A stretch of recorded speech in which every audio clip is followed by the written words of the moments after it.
Welcome back guys. आज के video में हम लोग परफॉर्मेंस मैनेजमेंट करेंगे। एसपीएम बीवी का चैप्टर है ये, सीएमए फाइनल ग्रुप ओ। Okay, so let's start. Management एक कंटिन्यूस प्रोसेस है of identifying, measuring and developing an individual और employees performance and objectives by linking it to organisation overall mission and goal. तो ये continuous process है जिसमें identify, major और develop करते हैं एम्प्लॉय का performance and objective to the organisation overall mission and goal. ठीक है, तो एम्प्लॉय का यहाँ पर परफॉर्मेंस ऑब्जेक्टिव बहुत ही मायने रखता है, आइडेंटिफाई, मेजर और डेवलप करना, क्योंकि इससे इन रिटर्न टोटल ऑर्गेनाइजेशन का ओवरऑल मिशन और गोल सक्सेस होता है या फिर अचीव होता है। Now performance appraisal. Performance appraisal क्या है? Evaluating employees performance. इसका मतलब ही है कि एम्प्लॉय का परफॉर्मेंस इवेल्युएट करना और रिव्यू करते रहना। ये जस्ट एक पार्ट, एक one piece of performance management है। ठीक है, so it is not performance management but a part of performance management. ठीक है, इसमें एनुअल अप्रेजल मीटिंग होता है और इसमें यूज ऑफ रेटिंग्स भी यूज़ किया जाता है। ओके, और परफॉर्मेंस मैनेजमेंट क्या है? It directs and leads business. तो ये बिजनेस को डायरेक्ट और लीड करता है to overall achievement of the business. ठीक है, by assessing employees effectiveness. Employ का जो इफेक्टिवनेस है उसको असेस करता है by carrying out various assessment throughout the year. ठीक है, सो ये एक फ्लेक्सिबल प्रोसेस है और ये एक मोनोलिथिक प्रोसेस है, and this is the difference between both. Now performance management. पहला है परफॉर्मेंस प्लानिंग। ये परफॉर्मेंस प्लानिंग किसके द्वारा किया जाता है? अप्रेजर एंड रिव्यूअर, इन दोनों से जॉइंटली ये लोग परफॉर्मेंस प्लानिंग करते हैं और ये होता है in the beginning of performance session. ठीक है, और इस सेशन में एम्प्लॉयज डिसाइड करते हैं टारगेट्स एंड की परफॉर्मेंस एरिया। ओके, और यहाँ पे ऑर्गेनाइजेशन यूज़ करते हैं BSc, balance score card and drill की परफॉर्मेंस इंडिकेटर्स, जिसको केपीआईज भी बोलते हैं। प्रोसेस है परफॉर्मेंस अप्रेजल एंड रिव्यूइंग। ये साल में 2 बार होता है, पहला मिड रिव्यू एंड दूसरा एनुअल रिव्यू। ओके, पहला में सेल्फ अप्रेजल एम्प्लॉय खुद करेगा और उसके बाद अप्रेजर उसको फाइनल रेटिंग्स देगा। Feedback. In this employ acquires awareness about the areas of improvement. अगर उसको कहीं इम्प्रूव करना है तो उसके बारे में उसको अवेयरनेस कराया जाएगा और ये भी उसको पता चलेगा कि वेदर वो एक्सपेक्टेड लेवल को मीट कर रहा है कि नहीं, और अगर नहीं कर रहा तो इन दैट केस ट्रेनिंग और डेवलपमेंट भी दिया जाएगा। एम्प्लॉय को आइडेंटिफाई किया जाएगा कि किस तरह का ट्रेनिंग और डेवलपमेंट का ज़रूरत है। Stage is rewarding. रिवार्डिंग में एम्प्लॉय को वर्क मोटिवेशन दिया जाता है by publicly recognising them for their good performance. Okay, और ये एक बहुत ही सेंसिटिव स्टेज है because it has direct influence on self esteem of the employees. Next, improvement plans.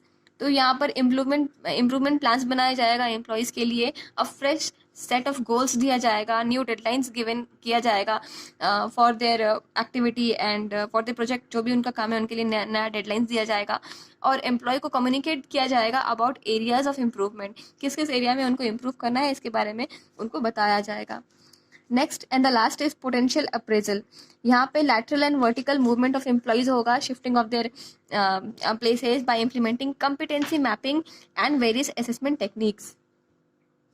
Next term is performance. Performance एक बहुत ही ब्रॉड टर्म है और it is all about improving all factors that increase profit और income and factors that will decrease expenses. So performance से performance define करता है कि हम इम्प्रूव करेंगे कुछ फैक्टर्स को जिससे जिससे कि हमारा प्रॉफिट या इनकम इंक्रीज करेगा और जो एक्सपेंसेस है वो डिक्रीज कर जाएगा।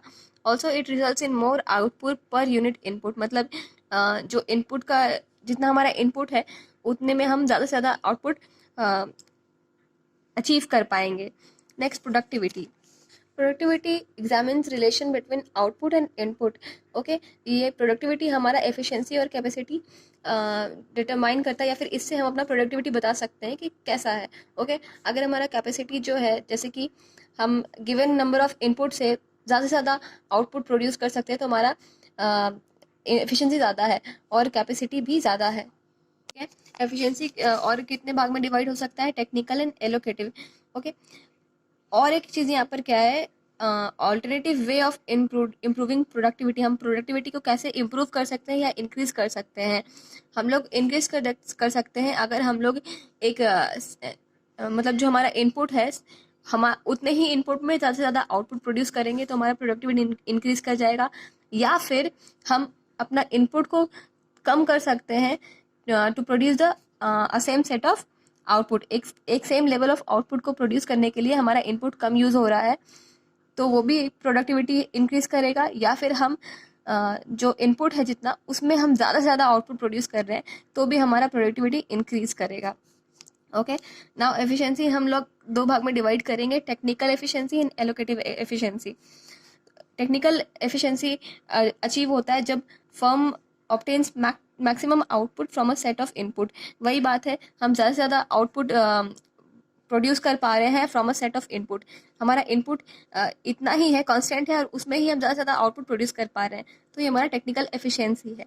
एलोकेटिव एफिशिएंसी क्या हो गया? Optimal combination of inputs given the level of prices and production technology. तो हमारा जो प्राइस और प्रोडक्शन टेक्नोलॉजी है, उसके बेसिस पे हमारा एक ऑप्टिमल कॉम्बिनेशन बनेगा, ये लेवल ऑफ प्राइसेस, आउटपुट और इनपुट का, ठीक है। तो वो हमारा एलोकेटिव एफिशिएंसी कहलाएगा। Measurement of productivity and efficiency. It is very important to choose the method of measurement of productivity and efficiency. There are two methods: partial factor productivity and total factor productivity. Okay, partial factor क्या है? Change in output due to change in quantity of one input. एक input के quantity change में के कारण जो output में change आता है, वो हमारा partial factor कहलाता है। और total factor में क्या होता है?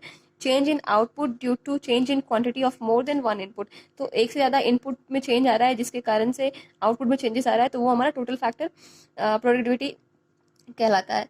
ओके, अब पार्शियल फैक्टर का डिसएडवांटेज क्या है कि आउटपुट जो है वो मेजर है of joint power of inputs. मतलब कि एक से ज़्यादा इनपुट्स का जो मेजर है, उसका एक रिजल्ट है आउटपुट। सो पार्शियल फैक्टर में हम तो एक ही इनपुट कंसिडर कर रहे हैं, तो ये एक डिसएडवांटेज है। तो ये बेसिकली यूज़ नहीं किया जा सकता, जनरली यूज़ नहीं किया जा सकता। But total factor on the other hand क्या है? It measures overall productivity and efficiency by considering all inputs and all outputs. ये सारा इनपुट्स और सारा आउटपुट्स को कंसिडर करता है, जो कि एक्चुअली जनरली होता भी है कि मोर than one factor is responsible, ठीक है। सो ये इसका एडवांटेज है, और यही इसका डिसएडवांटेज है कि यहाँ पर सिर्फ एक इनपुट को ये कंसिडर करता है।